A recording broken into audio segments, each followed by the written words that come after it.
Saudi আরবের পরবর্তী বাদশাহ ক্রাউন প্রিন্স প্রভাবশালী মোহাম্মদ বিন সালমান বলেছেন, ইরানে হামলা করে সেই পরিস্থিতিকে জটিল করতে চাইছে ইসরায়েল। এ যুদ্ধে ইসরায়েল চেষ্টা করছে যুক্তরাষ্ট্রকে সম্পৃক্ত করতে। ইরানের প্রেসিডেন্ট মাসুদ পেজেকশিয়ানের সঙ্গে 14 জুন শনিবার ফোনে কথা বলেছেন মোহাম্মদ বিন সালমান। ইরানের বার্তা সংস্থা ইরনা জানিয়েছে, সৌদি প্রিন্স ইরানকে বলেছেন যে সৌদি আরব বিশ্বাস করে ইসরায়েলের বিরুদ্ধে বিচক্ষণতার সঙ্গে লড়াই করে যাবে ইরান এবং তেল আবিবের লক্ষ্য পূরণ করতে দেবে না তেহরান। সালমান ইরানের প্রেসিডেন্টকে বলেছেন, সমগ্র মুসলিম বিশ্ব ইরানকে সহায়তা করবে।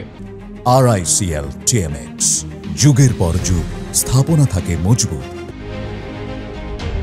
পেজেশকিয়ান বলেছেন, প্রেসিডেন্ট হিসেবে দায়িত্ব নেওয়ার পর থেকে তিনি শান্তি, নিরাপত্তা এবং স্থিতিশীলতা বজায় রাখার চেষ্টা করছেন আঞ্চলিকভাবে। তবে ইসরায়েল তার সেই লক্ষ্য পূরণের পথে বাধা হয়ে দাঁড়িয়েছে। ইরানের প্রেসিডেন্ট আশা প্রকাশ করেন, ইরান এবং সৌদি আরব একসঙ্গে মিলে আঞ্চলিক শান্তি রক্ষায় কাজ করতে পারবে।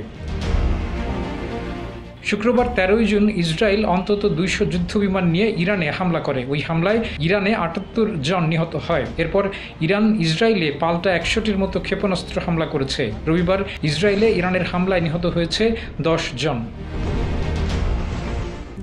RICL TMX, যুগের পর যুগ স্থাপনা থাকে মজবুত।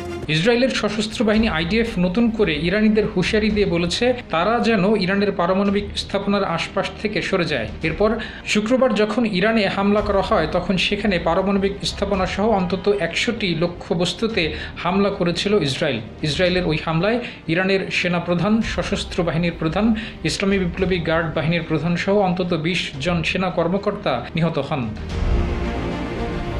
ইসরায়েলের প্রধানমন্ত্রী বেঞ্জামিন নেতানিয়াহু হুঁশিয়ারি দিয়ে বলেছেন, 13 জুন ইরানে যে হামলা হয়েছে তা আসন্ন ইরানে হামলার যে পরিকল্পনা রয়েছে তার তুলনায় খুব বড় কোনো হামলা নয়। ইরান হুঁশিয়ারি দিয়েছে, ইসরায়েলকে সহায়তা করলে যুক্তরাষ্ট্রেও হামলা করবে তেহরান।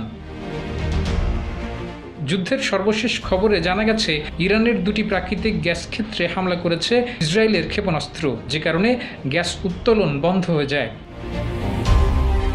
ডেস্ক রিপোর্ট, জয় জয় দিন।